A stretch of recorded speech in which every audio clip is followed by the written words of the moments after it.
How's it going, everyone? KingBlackToof here. I hope you're doing well. If you are, that's a perfect time to play some more Gwent. And there's a developer stream tomorrow, same time as usual on CD Projekt Red's Twitch website. And I'm always looking forward to these. Always am. I've got very high hopes. Now, there are some cards which need changing. I think you could probably name the obvious ones. I want to go through and just talk about the cards which I think will change and what they're going to do. So let's just have a look at that first, shall we? So the first thing I want to comment upon first is CD Projekt Red have said a couple of things. They've said that they're not happy with weather. For that reason, Frost, I think, is going to change. We'll get onto that in a minute. They said there's something really exciting they want to show us, which could be a multitude of things. I'll go over what I think that could be. In fact, let's do that now. So I think the very best thing they could do is show us some single player. Now, we did get to see a little preview, and I've done a video on that already. But actually having a little go through the single player would be very nice to see. But for a lot of you anyway. And I don't think that's going to happen, but that is one possibility if Pavel didn't oversell. We've got some exciting to show you. But I think that's not going to happen, although that's the best thing that probably could happen. Another thing that could happen is they've changed the coin flip in some way. They're trying out a new way to benefit someone who goes... Whoever goes first has some benefit in some way. So that's probably the most exciting thing, is that if they change the coin flip, it could dramatically change the game. And you know, there's a lot of repercussions, and it'll be a new feeling that we have to deal with if you get some benefit for going first in the game. Other things it could be is when you rope and time out and you discard a card from hand. That's something I don't think wanted to be in the game. They didn't want it to be a benefit to discard cards from your hand sometimes, and it is sometimes. But that wouldn't be a very interesting thing to... It'd be nice to know. It would be interesting, but it wouldn't be useful in any way. It wouldn't change the game. So they're the three things which I think the interesting thing could be. I don't think we're going to get any new cards.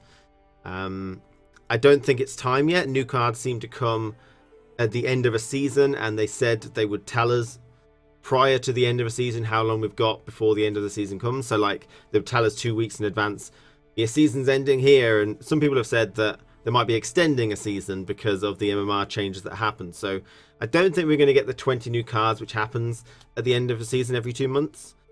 And again, I don't think we're going to get too many drastic changes either. So I think it's going to be, again, strength changes. We might see 1 or 2 cards. It'd be nice if Poor Infantry came back. I wouldn't class that as a new card, but that'd be a very nice surprise. But in general, I think there's a couple of things that everyone knows is going to change. I think weather is one of them, and I don't necessarily think fog and rain are going to, unless it's an inherent weather only applies for 3 turns or something like that. Unless it's something inherent like that, I don't think fog and rain will change. I think they're generally fine. I think it's just frost, and it's to do with the Axeman and just Caranthea, and it's really powerful. It can become very, very powerful. So I think this might change, and the only thing that really springs to my mind is what we saw from the Chinese leak, which was it damages 1 unit at the top, the strongest unit, and it damages 1 of the lowest units on the bottom. Actually, it's not one of, it will damage the highest unit and the lowest unit. So it can level and then take down multiple, but it's harder to do so because it only damages each 1 by 1. So it's worth the same amount as the fog and the rain, which is 2 strength, unless it levels, and then it's worth a little bit more, which is interesting. It means that the Axeman will get limited to, well, not limited, but 2 ticks is the minimum they could get per turn from a biting frost. You could get more, but you'd have to work on leveling. Yennefer the Conjurer might work quite well for that particular purpose. But then again, you know, that is the way it goes. And Caranthea is quite a strong card as well. He pulls 5 units to a row and weathers it with frost. Now, I think he will change, although he might not. That doesn't quite make sense. But if Biting Frost changes to what I've just described, then Caranthea might not need a change. Although I do think they'll probably reduce it from 5 units down to 3. Because that probably, you know, pulling 5 units onto a row is very good for lacerate and stuff. So I think they'll move him to 3 maybe. But he might not get changed at all if Frost gets changed. If Frost stays the way it is for now, Caranthea will probably change. But we know Frost is changing. So many of the other cards are Skellige based. Okay, so if we just go down to Skellige, Harold the Cripple is one of the least played cards in the game. One of. They might change him. I think it'd be a bit of a drastic change. It would have to do something about, you know, if he doesn't destroy a unit, you can do more damage. So it's about not destroying units. Might be a really good change for him, because then it'll work with Axemen. You can get you get at least 5 ticks, which would be really strong. Not that the Axemen need any more, but depends if they get weakened. So the first thing that really I think is going to change is either the Axemen or the weather. You could say the Axemen are fine the way they are, but there is something wrong with the Axemen. They are too strong. They could easily get up to like 18, 30. It's ridiculous. Now, that is because of the frost. You may not see a change to Axemen, but if you do, I got the feeling it might be the veteran. I think, unless they dramatically change it. I don't think we're going to see any massive changes to cards' abilities. I don't think they're going to scrap the whole Axeman thing. I think they're going to try and keep it, just changing the values. Maybe the veteran or something like that. I think a lot of these cards are pretty much going to stay the same. I'd love to see Kidwani Sergeants and Blue Stripes Commandos, their buffing priority change, so Savage Bear doesn't ruin the combo. So if you buff these and then you bring on something and it gets buffed on the board before it gets played, that this actually does come out. And there's some issues that I'm not really going to go into, but I hope they fix the interaction with buffing and pulling Blue Stripes Commandos, as well as medics. Medics do a weird interaction as well. That's hopefully a little fix. Now, we obviously know the Clan Drum and Shield Maiden are going to be changed. Now, these are cards which everyone agrees are too strong. They are worth, what is it, 21 in round 3. I think they could do 2 things to this card, and they may even do both. They're going to remove the veteran tag, I reckon, or they're going to reduce its damage to 1. They may do both. That makes it a 12 strength bronze in round 1 and round 2 and round 3 if they did both, with 3 removal, which is about adequate for a bronze. There is a little bit of setup required for Drum and Shield Maiden. It's not hard. They just have to be wounded. The opponent has to be wounded. They can attack anyone on either side, so you can attack a Rot Tosser Carcass, you can attack one of those traps, and so 1 strength is still handy, but I think 12 strength is going to be what they're going to do here. I think all of these will probably... I don't think the Queen's Guard will change at all, considering they've changed every single patch. I think they're in a good spot now. Queen's Guard won't change, but you never know. It'll be interesting to see, but I don't think so. I think they're fine now. Okay.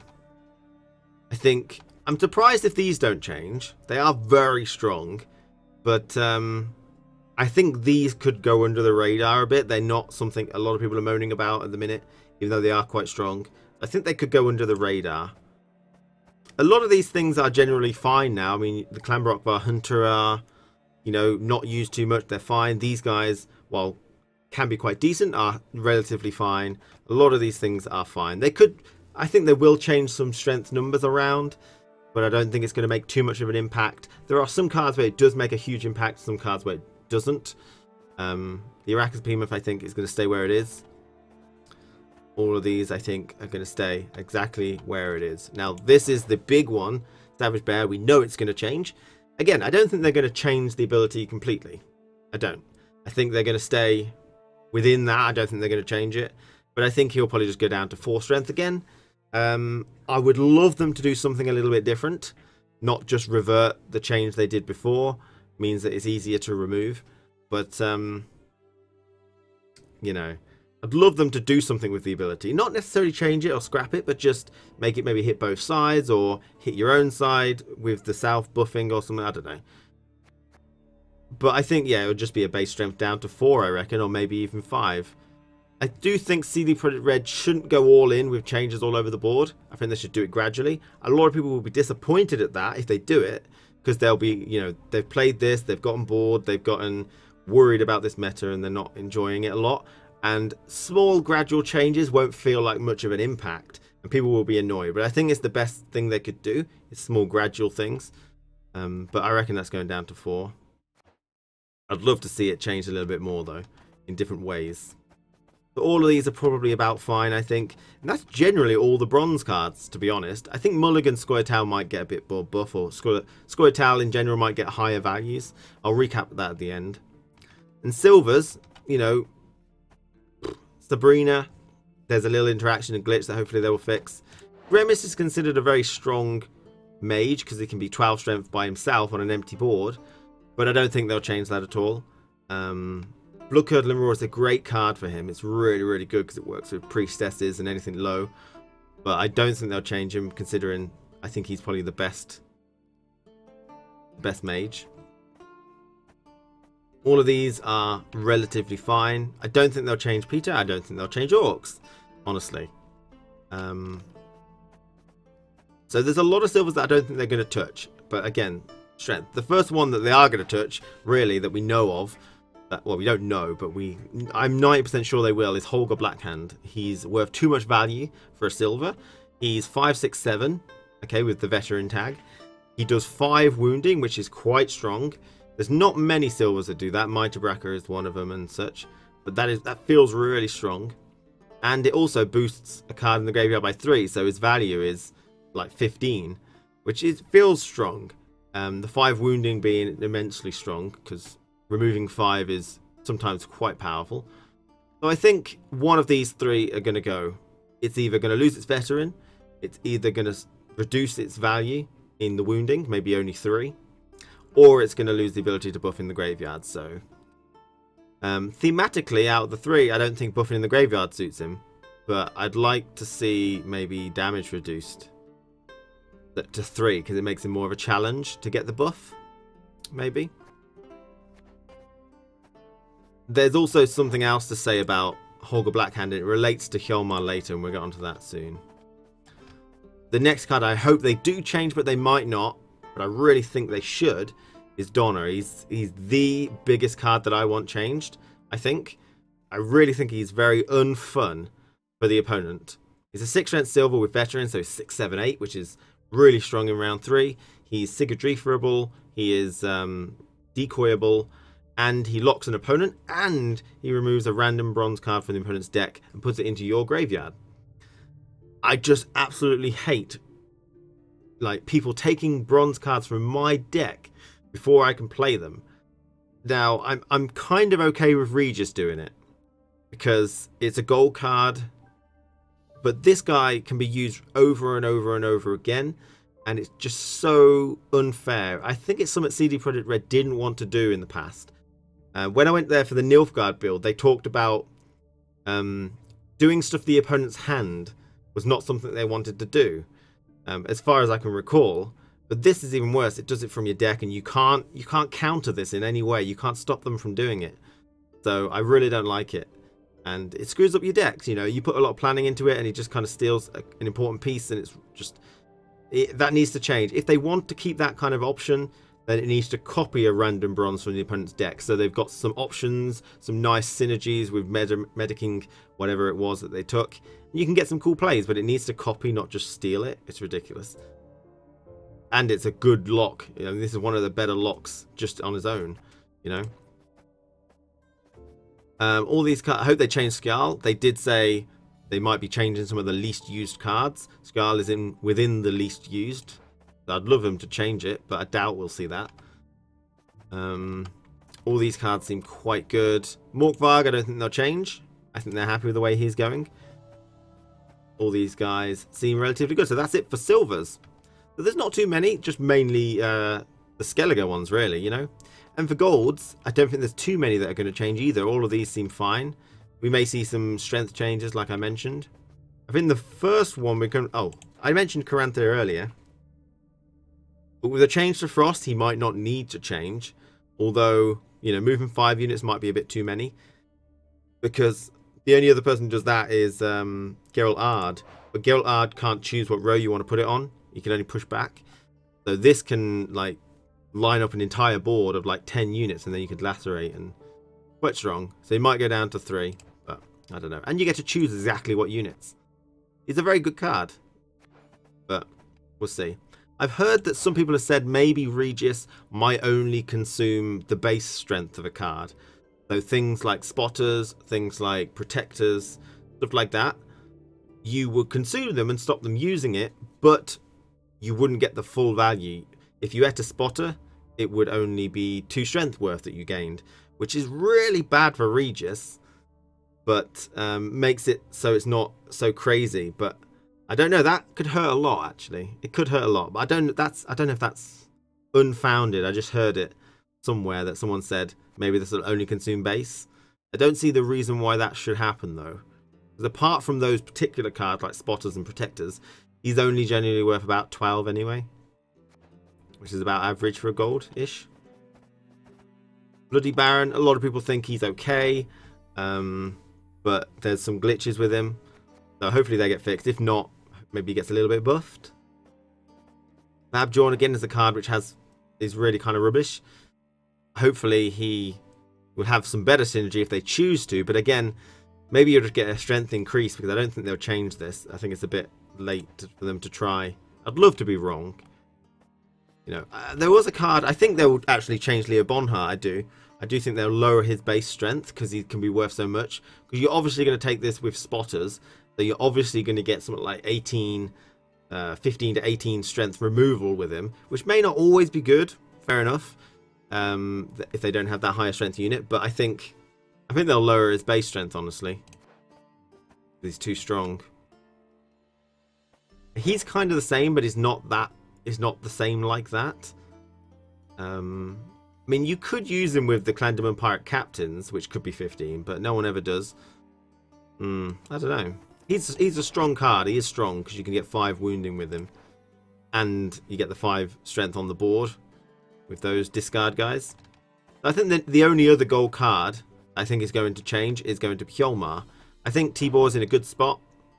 I don't think, it may just be that Nilfgaard are not so good anymore, but I think he's in a good spot. Hjalmar, I think he is definitely going to change. I think a lot of people agree. I don't think he will get the doomed tag, so you can't renew him. I think he'll still remain renewable. But there's a couple of things they could do. I think they need to make it a lot more risky. But don't forget, you're not just talking about Hjalmar here. You're talking about the Clandrum and Shield Maidens. You're talking about Holger Blackhand when you're talking about Hjalmar. So the word is that they're just going to lower the base strength to something like 12. So it's 12 plus 10, which is 22, which is not bad. They could also raise the Lord of Unvik. If they did that, they should raise it to about 7. So an Owl's Thunder is kind of what's needed. It's not so easy for a Savage Bear and Holger to do the job. But don't forget, you do have to take into account if they are lowering Holger Blackhand's value, his wounding, then it's going to be harder to get rid of him anyway. And the same thing for the Drum and Shield Maidens. If they only do 1 strength, then they're not going to be able to kill him by themselves. So, I don't know, a mix of that sort of stuff. Any one of those is fine. Take him down to 12 base plus 10, or push him up to 7 or something. But yeah, that's going to change. So I just want a little recap, because it looked like I really only focused on Skellige, I would say. I think Scoia'tael, they're going to get some slight buffs the way they have been, some extra slight buffs. Nilfgaard, I think, might not change very much at all, actually. I think they might stay where they are. Monsters, I think Frost is not monsters, but it kind of is. The weather system might change a bit. You might see Caranthea go down a little bit. And hopefully they do some stuff with some of the cards. Some of them are not seen very much, like the Ancient Foglet. Doesn't seem to get the value. But I think just some of those little changes for monsters. I think for Northern Realms we'll get quite a few changes. I think they're going to keep pushing them a little bit further, maybe a couple of buffs. And for Skellige, I think you'll see a lot of nerfs for Skellige. Hjalmar, Savage Bear, Donna, you know, Drum and Shield Maidens, Holger Blackhand, loads of them.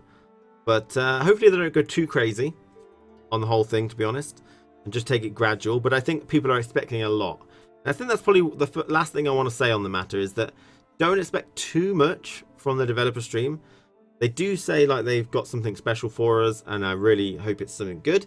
I'd love to be hype. I am very excited about it. I always am very positive about them, but just rein it in. You know, gradual tweaks can still be good, but I think people are wanting something a little bit fresh.